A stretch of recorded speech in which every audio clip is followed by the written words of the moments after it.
Hello, everyone, and welcome to The Wild, Wild Death, the show where we talk about all the ways people died in the Old West. Each episode, we give the wagon wheel of untimely demise a spin, and whichever manner of death it lands on, we tell you a story about it. I'm Leslie Sedali. I'm Susan Busa-Leshner. And I'm Jack James Busa. I'm very excited to be with all of you again. And I'm even more excited to hear about what story we will be telling today. So, Leslie, would you please do the honors of spinning the wagon wheel of untimely demise? Spin it! Here we go. Spinning. You really get an arm workout every week spinning that wheel. I know. Okay, here we go. It looks like the mode of death this week, oh wow, is revenge. Revenge. Now that's a very Western activity. Oh, man. Yeehaw. Okay, who's got a story for us? Oh, I do. Hit it. December 26th, 1884. Emmett Butler is shot dead in the streets of Helena, Texas. A few days later, his father, William G. Butler, vowed to get revenge, even though he couldn't find his son's killer. This is How to Kill a Town. Ooh. It's like how the Grinch stole Christmas, but with death. But also, he didn't give it back this time. In the mid-1800s, Helena was an up-and-coming, bustling community. But Helena was also a very dangerous place, so dangerous, it was nicknamed Hell on Earth and the toughest town on earth. And the town's violent reputation was such that the priest in a nearby town conducted his services with a 6-shooter in his pulpit just in case he was interrupted by the nearby hooligans. When you know there's nearby hooligans, it's best to keep a peace behind the pulpit. True. Have you noticed how many of these stories happen in Texas? Yeah. Yes, I was hoping we would just ignore that. Helena was founded in 1852 by Thomas Ruckman and Louis S. Owings. It's located southeast of San Antonio in what would become Karnes County. Ruckman and Owens purchased the land for their new town for the low price of $1 per acre in an area previously known as Alameda. And I think Alameda was a perfectly good name for a town, but Ruckman and Owens decided to rename it Helena in honor of Owens' wife, Helena Swisher Owings, which I think is an awesome name. I did Helena Swisher. Come on. Yeah. As the town grew, one of Helena's leading citizens was Civil War veteran and pioneering cattleman William G. Bill Butler. But we'll get back to him.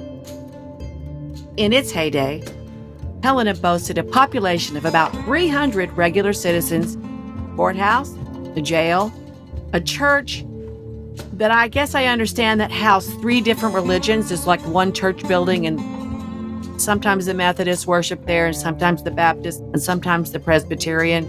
I'm not sure about that, but I like it if it's true.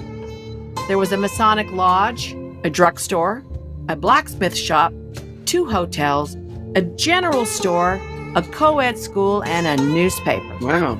A bustling metropolis. Yes. It also had more than 13 saloons. Think about that. 300 people living in the town, 13 saloons. You do the math. I thought about it, but I decided not to. Which is probably, I actually did think about it. Which is probably why, 13 saloons is probably why Helena had the reputation of being a lawless place. It was definitely a drunken place with criminals seeking refuge within its limits. In other words, I think criminals just came there to get wasted. Yeah. But in fact, the San Antonio Express, which was a newspaper, called Helena a mean little confed town with any number of lazy vagabonds lying around living by their wits. Well, that's not very nice. No, it's a bad review. But, so there's everybody. There's all this stuff to do and also lots of places to get drunk. But even rabble-rousers and ruffians can get bored. So to liven things up, they came up with an activity called the Helena Duel. Oh, no. The Helena Duel. The Helena Duel is a one-on-one knife fight in which the left hands of the opponents are tied together and each fighter is given a 3-inch blade. Now, that size blade is pretty small, so it's intentionally too short so that it can never reach a vital organ or cause a single fatal stab. So somebody went to some effort to make the 3-inch blades. Do you have the 3-inch blades, Tom? Yep, they're behind the bar. How courteous. Anyway, yeah, after they're tied together, the opponents are spun around like a piñata and then set to slash at each other. The ideas drunk people come up with are just so darn clever. Did people volunteer for this? Yes, they did! Unbelievable. The duels are considered over when one of the men bleeds to death or collapses from his injuries. And the crowds just loved this sort of Western-style gladiator match and placed bets on the outcome. And some participants considered this interaction, like this violence, to be a game and played voluntarily for the entertainment of onlookers. I would imagine so. It ends, with somebody getting unconscious or dying, and they're like... bleeding to death. Yeah, they're like... Again, in all these stories we tell, it's like, you know what's a really great idea? This. We just challenge each other's lives for fun. I'm thinking drunk college age guys. These guys weren't in college. Not in college, but college age. A fraternity-style rebel-rousing. Exactly. I think, people for most part probably didn't live that long, so everybody was college age, I guess. The only thing college boys and rebel-rousers and Helena had in common was a 3-inch blade. Oh. There's a Mae West joke in there somewhere. In 1884, Helena was a happening place. Business was booming, and a railroad was about to come through town. But just a few years later, Helena, Texas, was a ghost town. Oh. Dun, dun, dun. So, let's go back to that leading citizen, William G. Butler, also known as Bill Butler. Bill was born in 1834 in Mississippi, but when he was about 18, his parents moved to Southeast Texas to pursue ranching, and Bill came with them. When the Civil War broke out, Bill fought for the Confederacy, much to no one's surprise. And he was a private in the Escondido Rifles, a company of mounted riflemen. And he also fought with the 24th Texas Cavalry Regiment. In 1863, Old Bill was captured at the Battle of Fort Heiman, but he managed to escape. And even though he fought, he managed to end the war without getting a single scratch on him. And when the war ended, he returned to Texas. Meanwhile, back at home during the war, the cattle herds they had were not able to be managed, and so they proliferated, and they were not taken care of. There was a lot of stray cows roaming around, and I was surprised about this. I don't know why, but this is why the cattle industry kind of started up after the Civil War. So there was a lot of cows roaming around, and Butler set about collecting his stray herd, and he was such a tough hombre. He even faced down cattle thieves, and evidently they all respected him. For what reason, I don't know. He was one of these guys that sort of started up figuring out, we've got a lot of cows here. We can't eat them all. We're going to have to take them somewhere else. We can't eat them all. Well, they kind of started like the beef eating craze. I think what I'd read before is that prior to this, especially these stray cows, they were considered kind of like game meat, like deer or something like that. As time went on, Butler became a very successful and wealthy and important cattleman. He and his wife had 9 children, 4 girls and 5 boys. Yeah, poor his wife. She just must have been rolling around in a wheelchair. Damn. No birth control. What if they only had sex 9 times? Well, he's a sharpshooter, I'll tell you that. The Butler Ranch was not far from Helena, but Bill did not have a great history with the town or its law enforcement. And this is why. Bill Butler had siblings. 2 of them were twins. Those guys' names were George Washington Butler and Marquis Lafayette Butler, and their nicknames were Wash and Fade. Ta-da! On August 4th, 1879, Bill's brother Wash and a friend of his named John Cooper went into a saloon in Helena for a few drinks, which turned into a lot of drinks, which turned into a big argument, which then spilled into the street, and guns were drawn, and bang, bang, Wash Butler and John Cooper were dead. Guns and alcohol, always a great mix. Why Bill Butler is blaming all of this on the town of Helena, I don't know, but he did. It's because there are umpteen many saloons in the town, and he's like, that's why. It couldn't be that his friends have a little too many and get a little handsy with the pistol. That could not be it. It must be the town. It's the town. Well, in his defense, this is the same town for its recreation ties people together and has them fight with daggers. So he's not totally wrong, but it's more of a larger cultural thing he's upset about. Helena has a history of misadventures. You know what? If you go in there and get wasted and pull out a gun, it's nobody's fault but your own. That's my take. But that wasn't his. Anyway, remember that he was not liking the law enforcement there either. So a few years later, the sheriff of Helena, his name was Edgar Leary, he was on the hunt for something like a horse thief or something like that. And one of the people who probably did it blamed Emmett Butler, who was Bill's son. He blamed Emmett Butler, and Emmett Butler probably didn't have anything to do with it. But the sheriff was determined to get his man, so he went to the Butler house and demanded to see Emmett.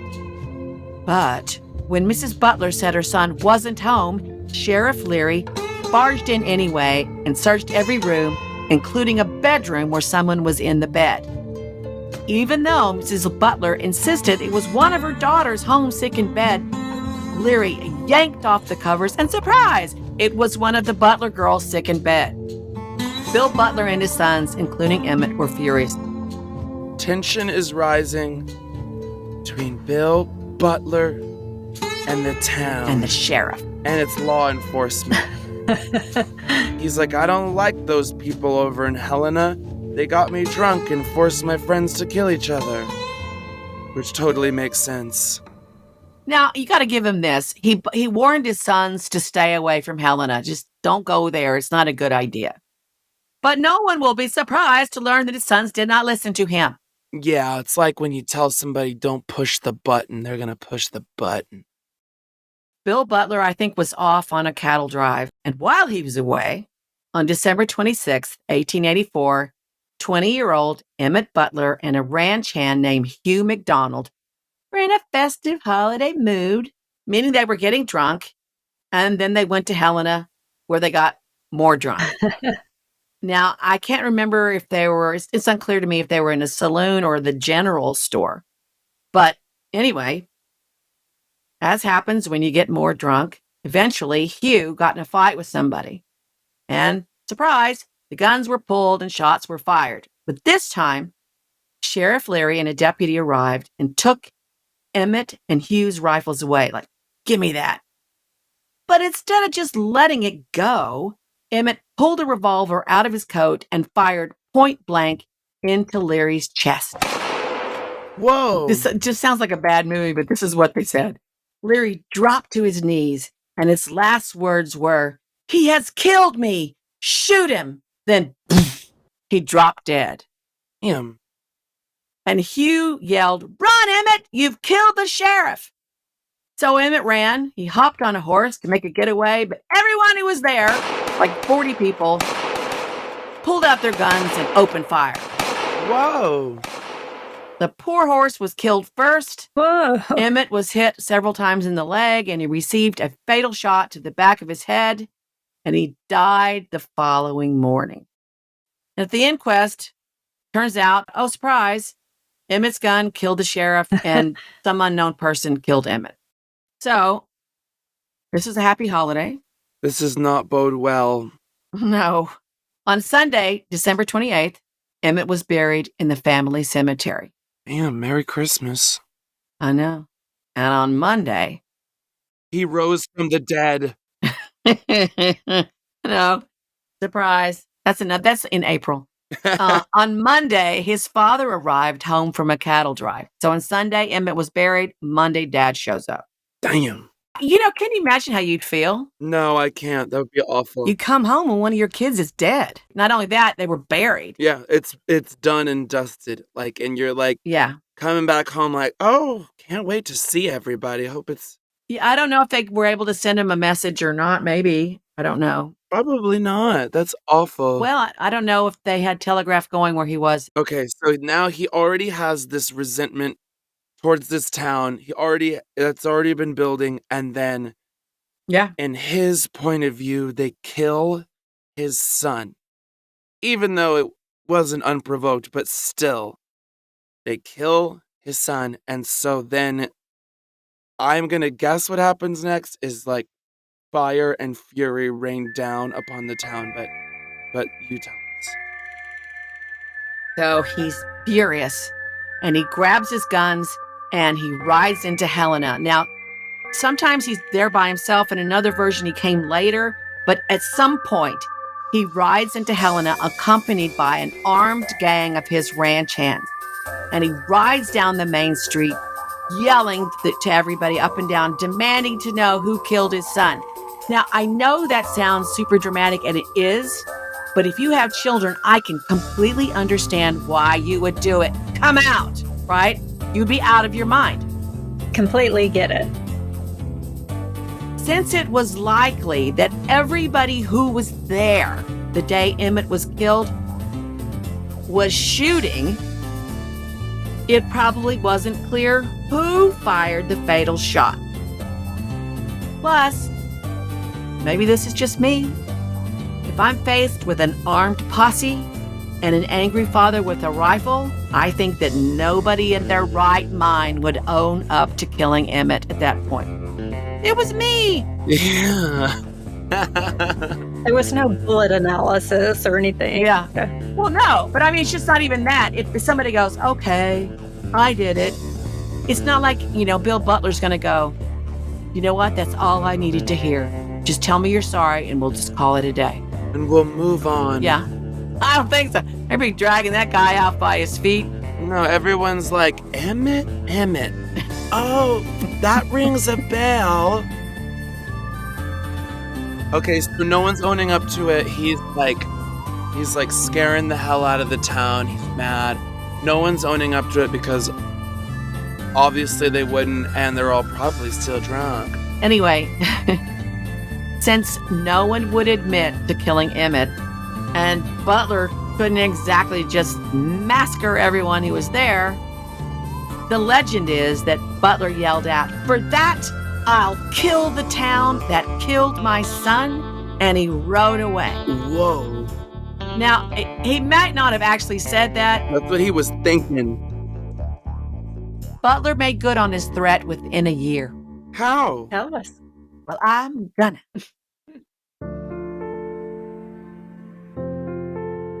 In 1885, it just so happened that the San Antonio and Aransas Pass Railroad wanted to lay tracks in the area. In order to be the railway's choice of route, the city of Helena needed to come up with between $30,000 and $60,000 in monetary support and donate right-of-way to the railway company to ensure their railroad would come through the town. Citizens of Helena were confident that the railroad would come to the town because Helena was too important of a hub not to be included. In their minds, no other town had anywhere close to as much commerce or success. So Helena was willing to donate right away, but not the funds. Okay. This was the opportunity that Butler needed. So he got in touch with the folks at the San Antonio and Aransas Pass Railroad, gave them the money and the right-of-way to put down tracks through his land. Oh. He's an evil genius. He knows the good business deal when he sees one. Seriously. The result was that the railroad bypassed Helena and went through Karnes City instead, which caused Karnes City to grow and eventually become the county seat. And Butler watched the trains go by from his front porch. But the city of Helena withered away, eventually becoming a ghost town. And there's the revenge. Oh, only in a year? Well, I think it took a little while to get to full ghost town status, but yeah. I thought it was gonna be like he rounded up the biggest and the best of the West, and they rolled into Helena and just like old Massacre. movie Clint Eastwood style, like boom, boom, boom, boom, and like killed all of them. This is actually more tactful and calculated of a plan, and a little nicer. He's like, it's not my fault, but he did he do it with the intention of taking the hubbub of Helena? I think he saw both opportunities. I think he thought this was a good business opportunity, and I think Helena just I didn't know who they were because they were like, we're a great town. Also, we have all this death and stuff going on over here. I think they're just like the blinders on. Whatever happened to Bill? Well, he goes on to have quite the history. He wound up, this is a whole other story, but he wound up killing the deputy, I think, who was there at the time. And I think even that there's some intermarriage with his enemies and things like that, but he wound up killing the deputy, and he was indicted for murder, and he got off because it was self-defense. And then the story is later on, he was also indicted for murder 20 more times and got off as self-defense every single time. Damn. Whoa. That's a lot of murder. Well, I guess it would depend on whose side you were on back then. I don't know, like as like an anti-hero, I sort of am like, I don't know, weirdly rooting for him. Like he's like smart and evil, and I don't know. I'm kind of picking up what he's putting down. His son shot the sheriff, and he done shot the deputy. Aw. If you'd like to know more about this episode, check the links in our show notes and follow us on social media at The Wild Wild Death. Thanks for listening. See you next time. Adios, muchachos.